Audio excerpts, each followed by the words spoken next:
You're listening to Life Check Yourself with life coach, transformational leader, and dating and relationship badass, Marni Batista. Every week, you'll get the raw truth from top experts and real people on the important life and love issues you want to know about. So, if you're ready to life check yourself in your relationships, your career, and the areas of your life that matter most to you, and you're not afraid to be called out on your, stuff, then you're ready for what's next. Life Check Yourself with Chris Gillis. Do not do this. Top 2 attraction killers explained. Ladies, are you ready to life check yourself? We got Chris Gillis here. It's my favorite time of the week when I get to dish all things dating and relationships with the one and only Chris Gillis, who I just realized is going to be back on the man panel for Ignite Your Life. If you have not, I don't know when you're listening to this, but if you're listening to this before January 2022, get your ticket now for Ignite Your Life 3-day virtual retreat starring Chris Gillis on our man panel. What's a man panel, Marni? A man panel is where you come to the evening session with questions you always wanted to ask men who would tell you the truth. So we've got Chris and a variety of other quality dudes of all different ages and relationship status, giving the truth, telling the truth. I always say, like, what would you tell your sister? Like, you tell her the truth, and that's what it is. And the women love it. It's a safe place for us to not, and Marni's really good about creating that environment, which I appreciate, to keep it real, and that's our only obligation, is to tell the truth, and even sometimes we don't want to hear it, but also I like that you bring a really cool variety of guys on, and sometimes we disagree, and then you guys can take with it whatever works for you. Yeah, no, it's so cool. So it's IYLVIP.com, IYLVIP.com, and if you're listening to this after that, just hit IYLVIP.com anyway, and you get on the wait list for the next time we do it. All right. We are talking, oh my God. We're talking about Clayton, who's not Colton. Clayton is a big dude. He's like Popeye. Yes. The whole time I was like, everything's clothes are like, he's just fucking massive. He's like massive. 6'5", 260. Yeah. He's a mountain of a man. He is. And the girls are so tiny. So here's what I wanted to talk about from this show. I was cringe. There was a young woman named Cassidy who is so aggressive. She's like, just wants to make out with them all the time. Like, basically, she's like, hi, let's talk. And let's make out. So first of all, I am cringing over her assertiveness. I think it's aggressive, not assertive. Also, I'm a little, I don't know. I think she's just going hard for the sex, like sexual connection, like you want me rather than, who she is. And I also think she's super, like I want to talk about all these points. And like her vulnerability feels like super fake. Because she's like, I like you. I really, I like you. Like that's what all she says. She's like, I like you. And then she like jumps on his lap. So what do you think about Cassidy and what's interesting, assertive and aggressive? Ooh, I love that. Yeah. Because you're always like, that's a scary thing about relationships. It's easy to sit back and, and wait for the guy to do all the work and, make the moves and be courageous. And you're like, oh, what do you something? Don't you have something about something doing it courageously? Or maybe it's Brene Brown, daring courageously or whatever. And and she's got balls, but almost like too big of balls. And you're like, eh. And she turns a dude where she's just trying to get laid. And you're like, wait, what's going on here? You're right. It was a turn. It was a turn off. I get it. So, I'm sure out there when you're trying to date a high value man who's got a ton of potential suitors and ladies he's dating, I can imagine that those competitive juices flow. But definitely there is a line that I felt that she crossed it. It was not attractive, and that becomes almost instead of strong, it becomes almost needy or weak, and definitely inauthentic. We'll see if he figures out. I think a quality man would figure that out. That she's, like we've said before, she doesn't seem like she's there to win him. She's just ready there to win whatever place, whatever avatar is in the placement of being the Bachelor. So I didn't like it. I 100% agree with you. She doesn't ask the quality questions, the whys. Just I like not. There's no because after anything, which shows very shallow. Which, by the way, I think for those of you who do watch the Bachelor franchise shows, I think I'm calling Clayton has a little Matt James syndrome, which is another cast member of the past, because he literally, like, this bugs so much. And I think, again, is this, like, I want people to just listen and watch, because it's not vulnerability. Like, and this wasn't Cassidy, this was another girl, maybe Serena or maybe another one of them. And she's like talking about something really personal. I can't remember which one it was, but she was talking about a story about maybe her parents, and her dad was ill and he was in the ICU. And like, she's saying, like, her parents have been married a long time and family is really important to her and how you show up for each other. And her mom was in the, really like with her dad, and that's what I want.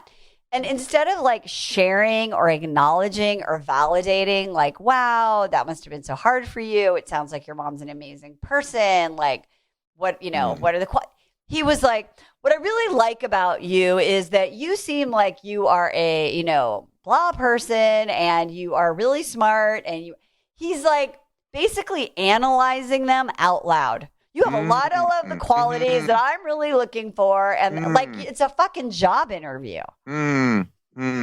Interesting. Instead of actually taking the information sharing and letting it land somewhere. He didn't share anything, Chris. Like, he didn't say like, oh yeah, like my mom was around, my dad. And so I really want this. I want to like really point this out, because I think like when I talk to people, they're like, I'm totally vulnerable on a date, or I'm sure, I'm super open, and I really want you all to understand that you might think you're being open because words are coming out of your mouth.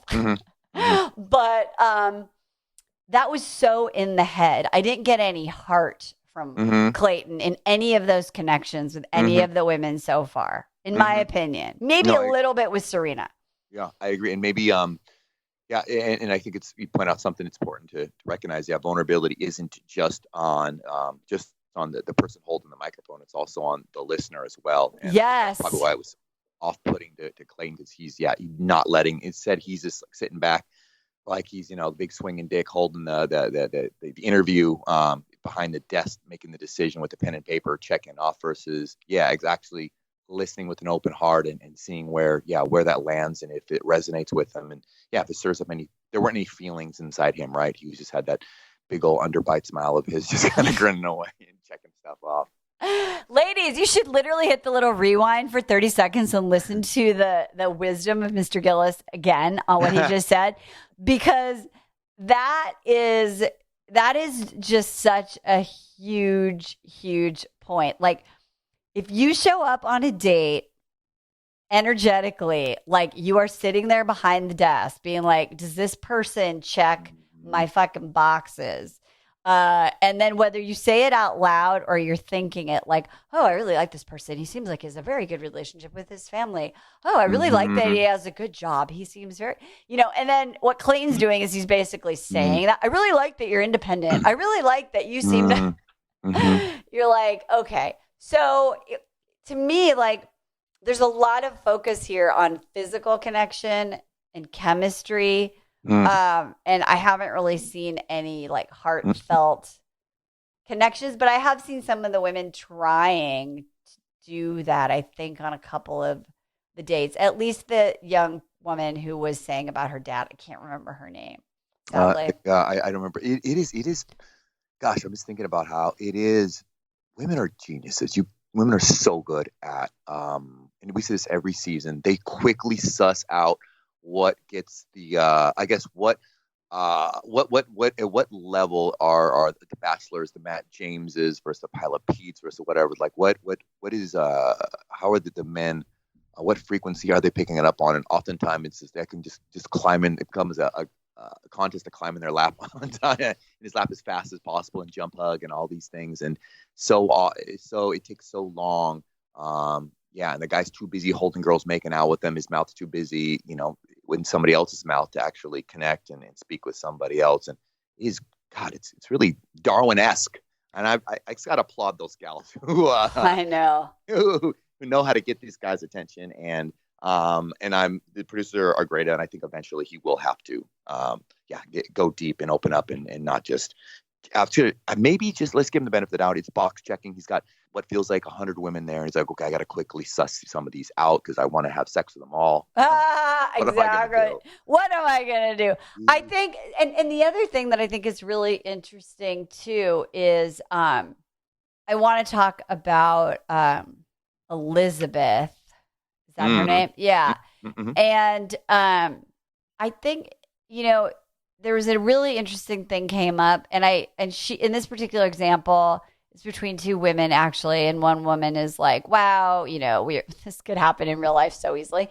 We were out like at lunch the other day, and I said something to you, and then like you just ignored me, and like we're talking to Sally instead, and I feel like I thought we were friends, right?" And what happens is she's like, "Well, I have ADHD, and so I can't process incoming information at the same time," and which I thought that was a super fair thing. And then what happens from there is dramatic and all of this kind of stuff. But I'm really interested. You said maybe she was saying that as a way to distract, like more of, not from a vulnerable, authentic place, but more like, is she, and the reason why I want to bring this up is because I think for a lot of people who are dating, they and where this goes back to the vulnerability thing is like, I want to say something that is vulnerable. So I'm going to share, and I call this one the medical overshare.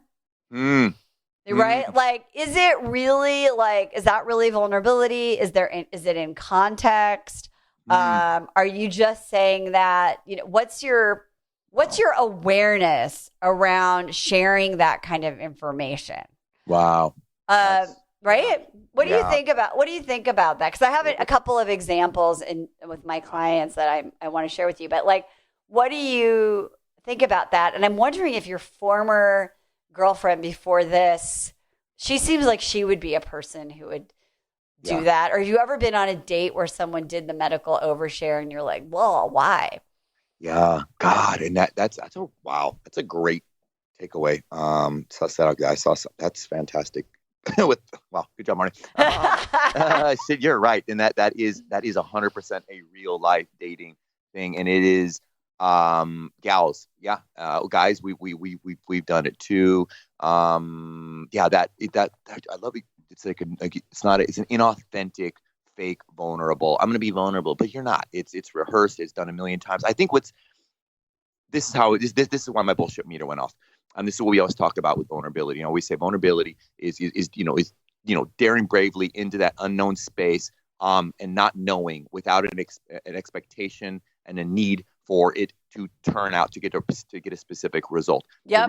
The reason I called bullshit, and Dr. Emily and I kind of got into it, and I didn't put my finger on it now until you brought it up, was because I felt like, which I told you, I felt like she said that, and it was.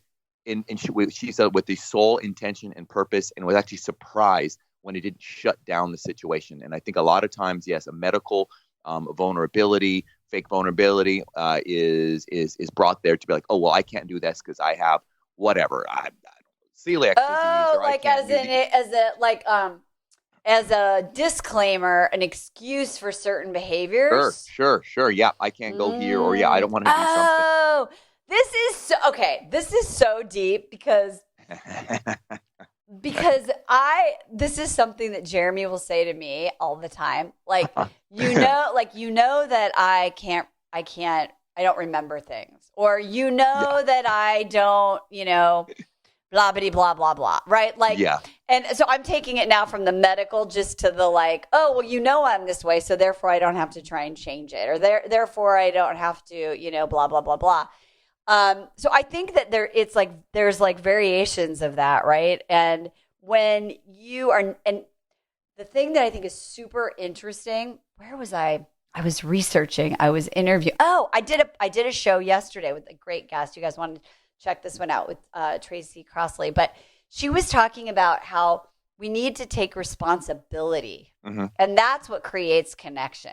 Mm-hmm. Right? And so in that instance, Elizabeth is sort of like saying, well, I have ADHD, and your bullshit meter went up because you thought she would just be like, oh, I'm really sorry. I understand that. Okay, Yeah. let's be friends. She's supposed to do that. And then Elizabeth had this like, how dare you keep talking after I said my trump card? The conversation's over. I said, maybe you didn't hear me. I said I have ADHD. How could she have done? Okay, so if she was going to take responsibility. Yeah. Okay, so she's saying, I felt like you ignored me, or I felt unimportant, or whatever, I felt like I thought we were better friends than the way you treated me. Again, this happens in real life all the time. Fuck yeah. And let's say she does have ADHD or any other atypical neuro disorder, or whatever it is, which a lot of us do. What could she have said that would have been like taking responsibility and vulnerable versus like an explanation? Sure. I think first of all, take a beat, because she was clearly annoyed by Shanae, and she was like, God, I wish this girl would just go away. But to take a beat, I think if you're going to share something vulnerable, it's important to take a deep breath and then make sure it's shared from a calm place that you can be vulnerable in, not just a shut the fuck up sticker that you're slapping on someone, which is what she did. So I think, yeah, she didn't miss. She really was just wanting to end the conversation. And I think, yeah, if she would have, okay, and, like, I hear you, got to a neutral place. And I don't know if is it ever possible to share vulnerability if it's in like an excited, annoyed, probably difficult. To do that. But there was too much energy in that conversation, and too much confusion and victimy stuff, and from Shanae's aspect. So I think that's what led it to kind of the disaster that it all turned into. Yeah, it turned into a giant thing. I mean, I think if she could have said like, wow, I'm really sorry I made you feel that way. That's it. Yep. Shit, I didn't realize that happened. Mm-hmm. I'm so sorry I hurt your feelings and made you feel unimportant, and that we weren't good friends. Sometimes, because I have an auditory processing challenge, I don't hear things in my periphery. Yeah. And and I do that sometimes. And oh my gosh, I'm so sorry. Or because I don't think she wants to say sorry, or just like, just let you know, it wasn't. This happens, a lot. It's not, again, it's not just you, and to let her know, sorry, or it wasn't intentional. I suppose can be if you can't get the place to say and sorry. I think the other thing interesting too is like we always talk about like the repair conversation. It's like trying to end it with like so next time what I'd like from you is, and next time what I can do is, and so she could have even and so. Interesting for Elizabeth, if this really is a challenge, which I could assume it's a huge one. I'm wondering if she has set up for herself guards, right? Like, or little processes or procedures, right? So if someone's trying to talk to me or says something and I'm not responding, like, that happens. So what I need for you to do is just like put your hand on my arm, like, and let me know you're there, or whatever it is. And then next time, what I'd like from you is to just tell me right after, or whatever it is, right? Or come up with a solution so that it doesn't happen again. Yeah. And that's kind of like a grown-ass way to like take responsibility rather than just saying, well, I have this, so that's why. Okay, let's move on. And I don't like Shanae's character very much. And her name's Shanae, but I don't know. I just started calling her Shanae before. She dubbed herself Shanae. She did. By the end of the episode, she was calling herself Shanae. But I don't like her character very much. But I think she was being manipulative to start with. I don't really know if she really did feel unimportant or disrespected. Yeah. Who the hell knows? But I think in the end, it's a great example of how friends, colleagues, romantic relationships, we have misunderstandings, and a good way to like try and and repair it. What was the name of the gal you interviewed? Tracy Crossley. Tracy Crossley? Yeah. She said something in there. I think that the powerful takeaway is that, and this is so true, is that taking ownership and responsibility it's just sexy. It's strong. It's powerful. Yep. And when I went on Reddit and I went down because I felt off. I told you, Dr. Emily and I we kind of got into a little tip at the end of the night about how I perceived that interaction, what she did. And I woke up and I went on a Reddit thread, and what was consistent, what I found off-putting, gross, is that from all these women who are Bachelor fans who do have ADHD, they were saying everything valid. But what I noticed is that it was all same thing, that it was from both sides. Same thing that was gross about Shanae. It was all very victimy. It was all about themselves and about how they're misunderstood and poor me and life is so hard. And there was nobody did what you just said there. There was nobody stepping in and saying, or even trying to help out, or not a single one of these people who were so upset and off put by this this mental different ability to process information. And instead it was all about how I'm the one who's hurt. Everybody's hurting me and I'm misunderstood, versus I can help people understand. And that's so true, Chris. I mean, if you look at like one of our favorite shows, Love on the Spectrum, yes, they have a lot of different atypical neuro behaviors, and they're all like, these are how I am, so let me figure out how to do a workaround for it so I can still make a connection. Right. It's a superpower. And so, that's so true. So I think that is great. And then just to circle back to the medical overshare, I think like if you guys go back and listen to my example, it's not like, I have ADHD. It's like, I have a process. Sometimes I'm processing, right? That's like a first date situation. Like maybe on the third or fourth date, you could be like, I have ADHD. Mm-hmm. You know what I mean? And so it's like I had a when I was way back when I was coaching men, I had a dude who went on a date, really gorgeous woman. He was super excited about it, and they were at the dinner, and he offered her some like gourmet macaroni and cheese that he had ordered. Like, hey, do you want to try this? Amazing.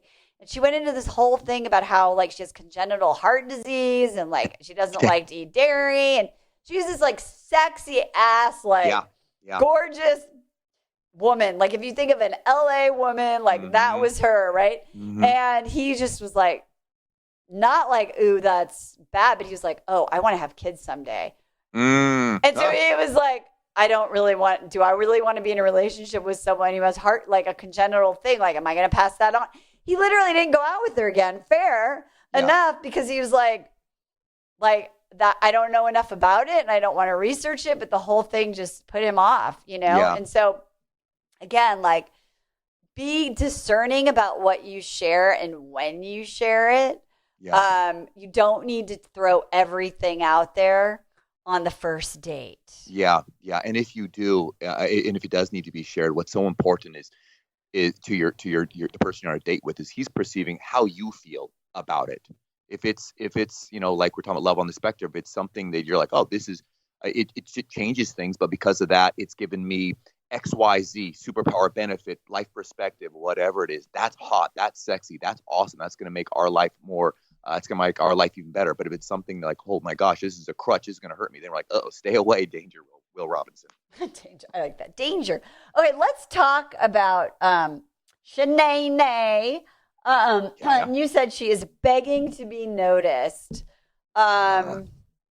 She's that person who's like, she reminds me of like, have you ever been out and there's a guy and he's talking to a woman, and there's a difference between being like assertive and trying to break into the circle, and then there's that woman who's like, hey everybody, and you're like, we're in a conversation. Hi Shanae, and then you go back to the conversation, right? Like there's like, it's like she has she's not picking up the social cues, right?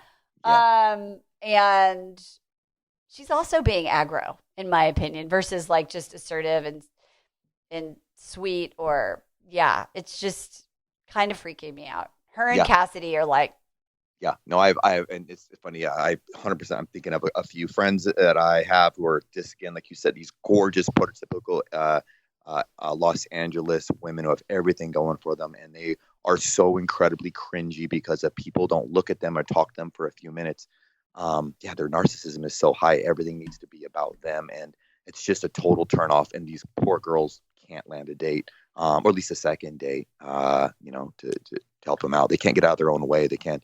They're so uncomfortable being, just in their own skin, and it's a lot of work to be with somebody like that. Anyways. Yeah. If that's you, call me.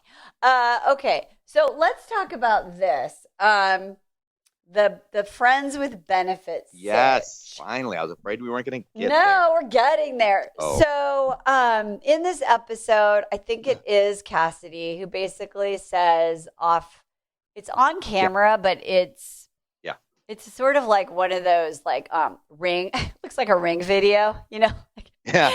It was not the one that made the final cut, but then they're like, ooh, this is so good, we have to put it in. So it's not shot well, but it's basically her saying, I have this guy I hook up with off and on at home, and I couldn't tell him where I was, but he's like, ooh, let's watch together and bang, right? Like he's like, cool, hit me up when you're back. Well, fuck.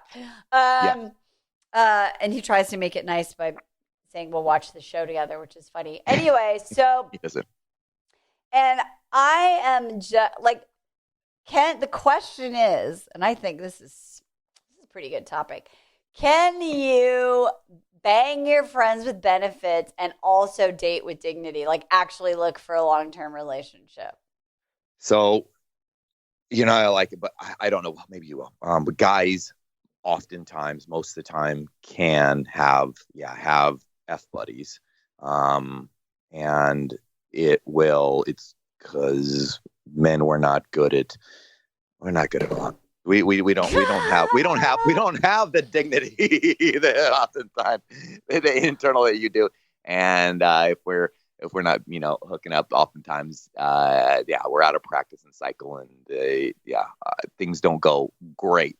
So I don't know many men who do when they're in off season, not in a relationship. Off season, that's so funny. Who don't just have some piece of ass on the side that. Why can't they just have a wank? As my husband would say. A wank. Yeah, no, that's a poor man. Come on, we can all of that.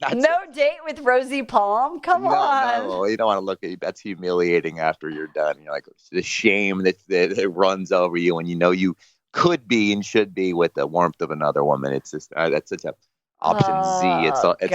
It's the worst thing. No, it's tough. No, absolutely no. It because the wank's the easy way out. And maybe it's just like warming up a little bit. A wank's like playing a video game on baseball versus getting in a fuck buddy. At least you're in a batting cage swinging a real bat. It's not a real game. Yeah, I mean, I guess it's true. Like if it's a regular person that you hook up with, I don't know. I mean, I think this would be when I was dating, I would think this would be a don't ask, don't tell. Right? Like, I don't want to know this is going on, which is why you should all get STD tests before you consummate your relationships, in my opinion. But I think for women, it's a little harder because what I learned in my own experience was when I was single, I thought I could do it, right? Like I separated dudes, right? Into like dating, like actual relationship material, and then just, my friend's benefit guy or whatever it is. Notice I didn't say guys. But and I had myself sort of convinced for me that I could keep them separate. But what I realized was that I was practicing being guarded with the FWB guy because I just was like emotionally disconnected and just having fun. And that was fun and it was fine. But then there just came this point for me where I realized it was still impacting my ability to really be open because I kind of had like a safety in the background, which gave me the feeling of like enough. Yeah. So when I coach women now, I try to discourage them from having that on the side because of that compartmentalization. No judgment. I think it just requires rigorous honesty. And for me, I noticed that in my journey, it was not working. I don't think it works for God. I mean, all friends with benefits relationships, they come to an end at some point. And usually it's usually the female partner says, I can't do this anymore. And you know what? And that makes complete sense. No wonder guys like it so much, because we are able to compartmentalize that, and we get a lot of the benefits because you guys leak out that beautiful feminine girlfriend energy on accident. No matter how tough and badass and think you're being a little porn star, and you guys can't help but be nice and kind and give us a sample and a taste of having some of those girlfriend benefits as well. So it works great for guys, or else if it wouldn't, then there'd be a lot of women who are like, but it's very seldom the guy who cuts it off. It's the girl's like, okay, I can't do this anymore. So yeah, it is. That's true. Though it's usually the women that end it, huh? Fucking A, it really is. It always is. And I can think that's more evidence, time tested, that women should listen. Your gal should listen to your advice. And it's just something, it's not going to end the way that you think it's going to end. It's just fun. And that's every girl I started out, when I've had them, they're always like, promise. And I make them promise and pinky swear it's not going to get weird and things aren't going to get dramatic and emotions aren't going to get involved. And it's just this. And yeah, totally. And sure enough, never, ever, 0% of the times did ever not end badly. I tried so hard to watch Yellowstone because I wanted to be cool and be in the conversation. But there's just way too much murder for me. And I'm only watched season 1, so any of you watch this. But the character of Beth, the sister, did you watch it? Yeah, I tried the same as you. Yeah. Okay. So anyway, she is, let's just say, guarded. And there's a scene where she's fucking this guy, Rip or whatever his name is. Riff. I don't know if you saw it. And he pushes her up to this wall and he fucks her. And then he's like, do you want to go to a music festival? And she goes, no, you always ruin it. And right. Because what did he do wrong? He did everything. It's like, fuck. Want to be, if he would have been damned if he would have just walked away, he would have ruined it. If he would be nice to her and asked for something, he would have ruined it. Yeah. Whatever. Well, then they have a conversation later, which is so insane. And she goes out on. So he said, why did I ruin it? And she says, because you asked me to a fucking festival. And he's like, well, how about if I say, let's go get a bottle of whiskey and watch fucking wolves eat the remains of a buffalo or some shit like that. And she's like, that's my kind of date, and they get in the truck and then they go and they watch the wolves gathering around the dead buffalo. And then she takes a swig of whiskey and then she runs out of the car. She's like, blah, trying to scare away the wolf. And he's like, you are a fucking crazy bitch. So she's got issues. Although my friends who watch Yellowstone are like, oh no, Beth, she evolves over the 4 seasons. She's amazing. So I couldn't stay with it. But anyway, I think that's sort of what happens. Typically it's the guy who's like, oh God, you ruined it. We were just fucking and it was cool. And now you're like, hey, do you want to go hang out with me and my friends? So I think it's not a good thing. I believe in the context of this TV program we're talking about, The Bachelor. Everything points to Cassidy being the foil, being the villain, being the one who is there for the wrong reasons. I think he said, can I take back a rose? I just think she's there for the wrong reasons, period. Sure. So I don't really have any other things to say about freaking Cassidy. I think with fuck buddies, it's absolutely, vital that we're clear on why we're doing what we're doing, why we're hooking up with this person who doesn't want to be in a relationship with us, and how we feel about it. And that just takes such incredible honesty. And Cassidy's kind of gross because you can see she's just so thirsty for constant attention, and that's her vagina is the same exact way, apparently, just so incredibly needs it and cannot be alone by herself and okay. Whereas there's some other gals who we haven't seen any screen time because they're sitting back and they have that. I mean, and not just nothing being classy is above all everything, but they're a little more demure and they just seem more calm and emotionally, mentally collected than her. And like you said, not that train wreck of a TV, so they're not getting all that airtime. But I think with fuck buddies, in particular for the gals who are out there doing it, it's a good idea, yeah, just to get real clear and say, hey, and also it's not a one-time check-in. Like, hey, okay, well maybe you're just tired of using your vibrator. Like, you know what, fuck it, this is a real guy, he's hot, I'm just going to use him. But then to continually to check in with yourself, and which and say, something's, I'm starting to have feelings for him, and that's what happens. Ironically, Marni, guys wouldn't, we would, if girls treated us as nasty and cold as we treat them when we're having fuck buddies, we wouldn't want them either, because the truth is, we just do it because we win every time. It's so stupid.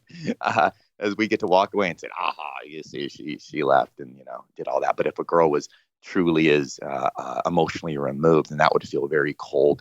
And that's not really what, we may say that's what we do want, but it's not. We do want that flavor of that relationship as well. But I think, long story short, don't do it. Yeah, don't do it. Yeah, absolutely. And don't do it. If you have to do it, talk to Marni or your girlfriend and check in yourself every single time you have your feelings, and then be honest with yourself. And I think oftentimes you'll realize there's a little Cassidy emptiness hole that needs to be filled in more ways than one. Yeah, and then it leaks into everything you do, right? Because then she's leading with sex, with Clayton. So there's some sort of thing going on there where like my value comes from sex. Yeah. So we want to watch that. Christopher, always a good chat with you. I'm really sad that there is a little reprieve next Monday. I don't know why, but our television program will not be on the television. So we will be taking a week off, ladies. I know you're going to be really sad, but that's why you should just come to Ignite Your Life, IYLVIP.com. Come see Chris Gillis and his super hotness that goes with that sexy voice. And whatever you do, even if you're horny, life check yourself. We'll talk to you next time. Bye-bye. Hey, thanks for tuning into today's show. So if being in an intimate relationship in which you feel 100% seen, heard, and accepted by a high caliber man is a priority for you right now, and you're interested in seeing if you're a fit for working with me and my team at Dating with Dignity, here's what I want you to do. Just head over to DWD VIP, that's D as in dating, W, D as in dating, VIP.com, and book a call to speak with my team. We'll get on the phone with you for about 60 minutes, and you'll get crystal clear on what's stopping you from finding true love right now. We'll also take a look at what you want to create, what you want your whole life to look like when you're able to finally be fully expressed as a woman in a healthy relationship with an incredible guy. And if we can help you get from where you are right now to where you want to be, we will show you the fastest path possible that makes sense for you to do that. We help smart, successful women all over the world solve this one missing piece in their life so they can finally have it all. So to see if we can help you do the same thing, head over to DWDVIP.com. I'm Marni Batista, and let's talk soon.